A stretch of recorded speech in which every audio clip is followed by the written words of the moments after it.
Good afternoon, everybody, and welcome into the shop. And some people always ask me, why do you have your Christmas lights hanging in the shop? Because it creates a festive spirit to me. And well, we hope to get some stuff accomplished today on the unit. Specifically, we can now address some of the cosmetic things. We've recapped the board, the power board. We've recapped the amplifier board. We still got a ways to go, but I need to start addressing some of the cosmetic issues on here. Now, the reason I sort of got a crush forward to this is I'm backed up with a lot of projects right now. Some that I've agreed to take on for others quite a while ago. Plus, the Motorola, my beautiful console inside, is acting up now. You heard the reverb going crazy on that. So I want to go ahead and rush this project forward. I can't imagine not having my Andy Williams or my Christmas music right and in there with my nice little Christmas display, and I'd love to do that kind of stuff. So I need to make sure that is working okay. There's a couple problems on that. Otherwise, I had to go to the automotive store. I've experimented with some of the lighting in here. Some of the stuff I'm not happy with on the unit. One of the goals when you're doing restoration work is you want to try to make things as authentic as possible. And when I looked at some of the LEDs that I installed, some of the little indicator ones, I was not real happy with them because they were, the lights were too bright or whatever. So I went ahead and I bit the bullet, and I ordered like 100 of these. I need them anyway, these micro bulbs, these little 3-volt little bulbs. They use them in train gardens and things for lighting up. They're common in stereos, but you can't find them in the US anymore. So I ended up ordering them from the Ukraine or Lithuania or something like that. So God knows when those, I want to make sure that that's the last thing that we have to do on this STR 6045. I also wasn't happy, these used a little green lamp, and this was a real trademark of this 6045. That signal strength meter on the front of it glows a very nice green. It doesn't look the same when it's white, and it certainly doesn't look authentic. I've tried various kinds of green, so without good results. So finally, well, I'll bring you guys down here and I'll show you what I got. Let's get some decent lighting over here, and you can see that original green hopefully on there. So I went ahead to the automotive store and I got some high temperature paint, and this is kind of this is not opaque. It has the ability to let some light through, and the reason I got that is it seemed to be a really good color match on there, and I really took my time. But this is $10. This is why restoration work costs a lot. But anytime I'm doing a Sony that has that, it's going to be very easy. If this is successful, there's no guarantees, this Duplicolor metal cast, because this seemed to have a metallic sort of sheen to it. And you guys know when you're doing restoration work, authenticity is everything on here. The other things that I want to address today, and let me get the lighting over here a little bit, is the front of the unit here has, this person marked their own things with, marked their stations, KBLX and other ones on here. I need to get that stuff removed. I mean, it's a crazy way. At least they didn't etch it in. I've seen some units where they'll take the they'll actually take the faceplate and they'll make marks along here where the stations are, and it renders it valueless when it comes time to comes time for collectability. So we've got some cleanup work to do. We're gonna have to be very gentle on this because this is screened on.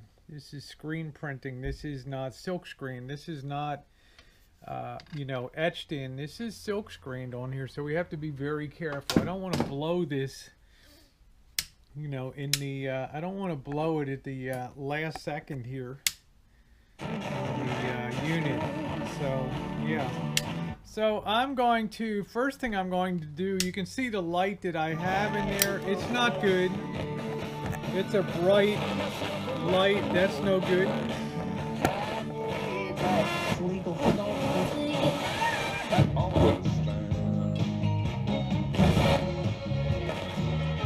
So I want to try that. I want to try this green paint now to see how that's going to work. So I'm going to grab a bulb and get on it. Okay, so I've got that laying there. And I want to give a real good shake on this. I might switch bulbs. This has got a little bit of dark in the top, but that might be desirable here. So I'm going to just kind of, going to get a glove on here and kind of hold that a bit. So I'll be right back with you. Get this shaking really well so I have a good distribution here. And I'm going to just lightly kind of coat that the first time, and that looks pretty darn good. I'm pretty happy with that. Now I've got to kind of hold that. I just goofed it all over my hand here, so I guess we'll have to call that like a first coat here. And I'm not sure what the dry time is on that. I don't think I have any chance of reading that fine print. It used to be nice when everything was just in English, so now I have to read 60 languages on here. Let's give it another coat.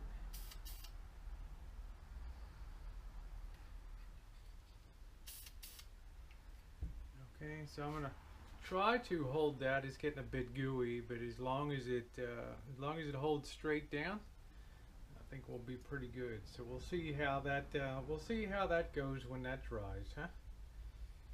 Hopefully that'll do the trick right off the bat. I might have to strip it off. It might be too heavy. I'm just not sure. We'll know in a little bit. Might need more. This is all the trial and error of doing this kind of restoration work. Okay, a little more here.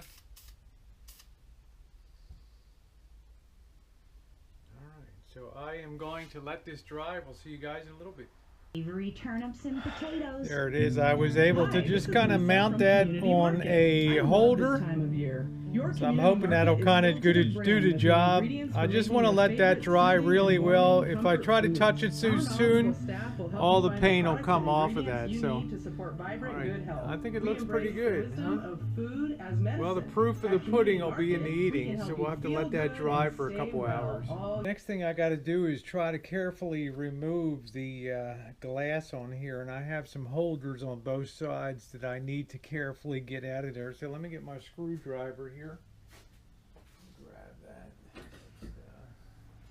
Got to be very careful. I don't want to strip out these screws here, and I want to, of course, I don't know where our little screw holder for the project is. Right here. I like to keep everything in one place on the project, and that magnetic thing, that works great. Okay, this looks like it has an upper holder too. I'm going to need a bigger, might be able to get that off there. Get these off the two ends. This captures the glass in here. Let me get the bigger screwdriver. Uses a bigger Phillips head. Alright. Let's go ahead and remove that from the top. That's actually the light holder there, so I'm not sure if we're going to need to remove that. Maybe not. The less I remove, the better on here. Just don't want that glass to get scratched up at all. I'm not sure if I'm going to be able to remove that. No, I guess I'm going to have to remove the holders too. So make sure your unit is unplugged. Don't risk any shorts in it. keep the brass screws. They're a little bit special here. And now I've kind of moved that off to the side.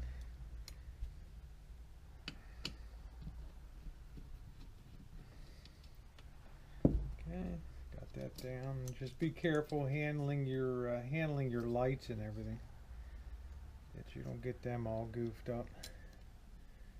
And then this should be able to pop right out. There we go.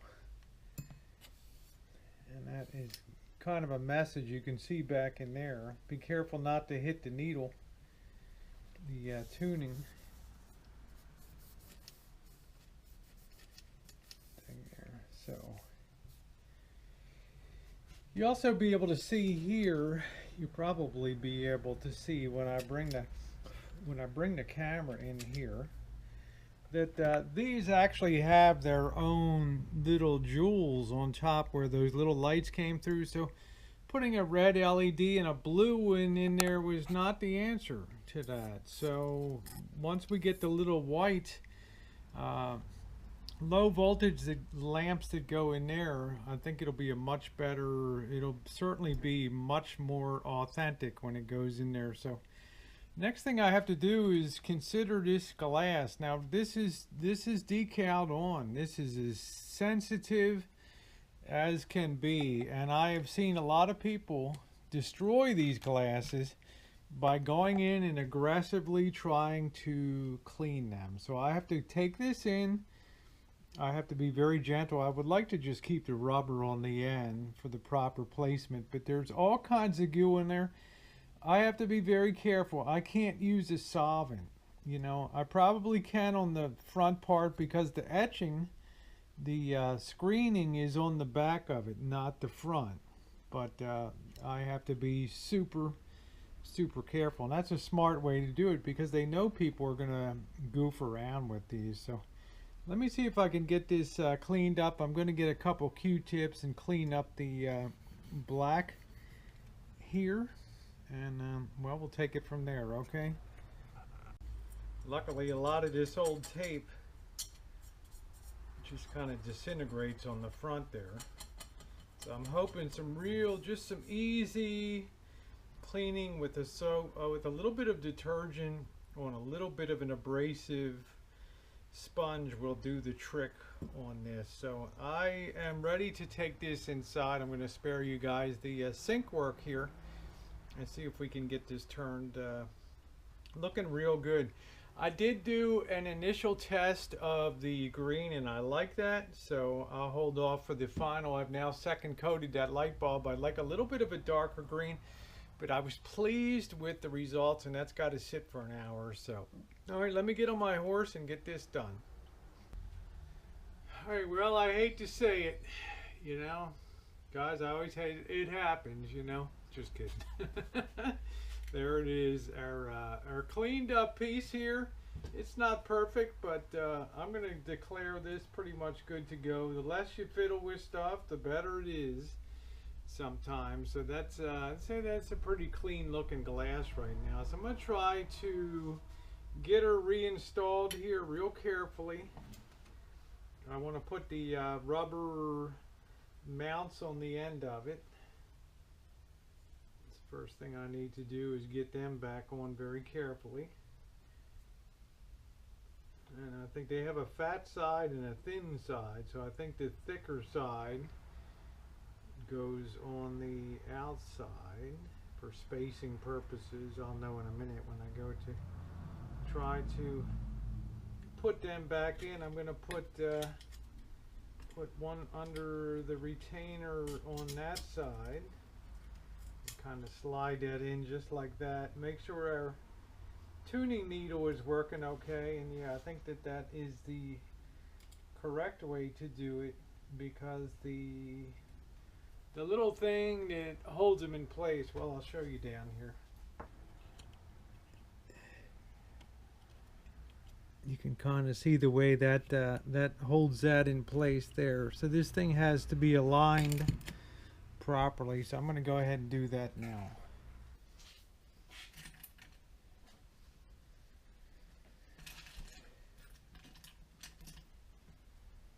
claw back a couple of my little screws here that I had.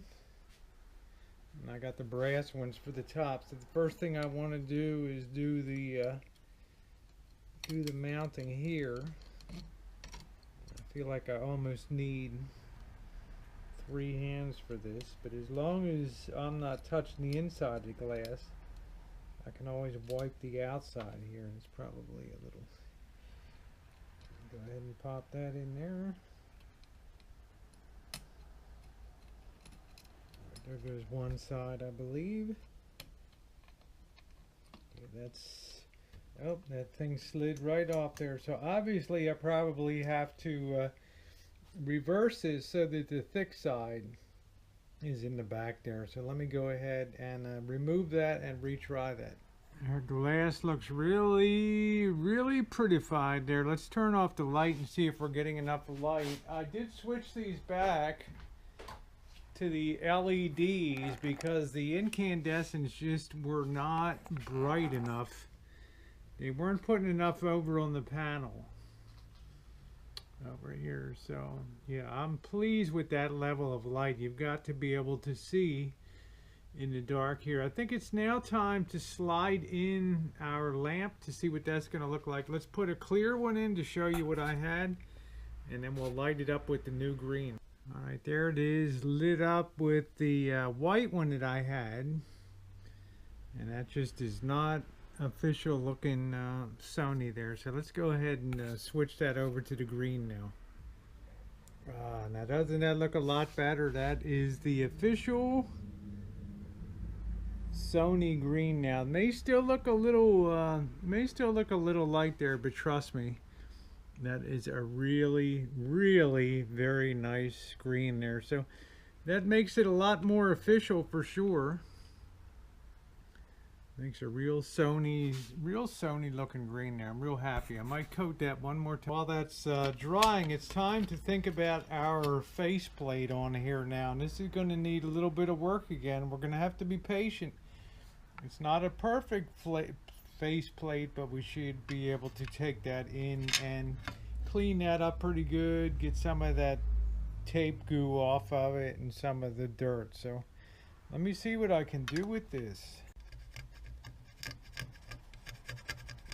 And that's going to be a real struggle.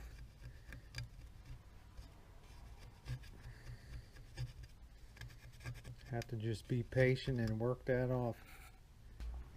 I think that cleaned up pretty nicely. There's some micro scratches where fingernails over time as these switches were thrown kind of scraped a little bit up here, but I don't think it diminishes anything from the simple elegance of the Sony, that's for sure. So just waiting. I have recoated this again, and this is drying that one. So I'll go ahead and mount a few more of the front knobs. I'm cleaning them up as I go and trying to make it look real nice.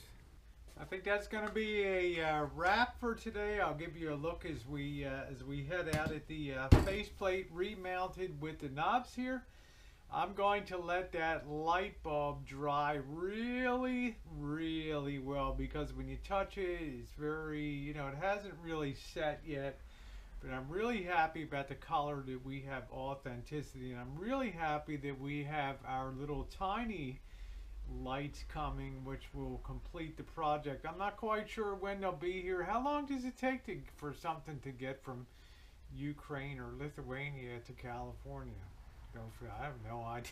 I have no idea, but we will find out. So thank you guys so much for being along, and we'll see you soon. It should be the final installment coming up of the repair and restoration of the Sony STR 6045 circa 1970. Your thumbs up are appreciated. They do mean something here on YouTube, and I am very grateful for each and every one of you that follows along on these wonderful rebuild products. It's so nice to hold a piece of history in your hands and get it looking and sounding like new again. Thanks so much, everyone.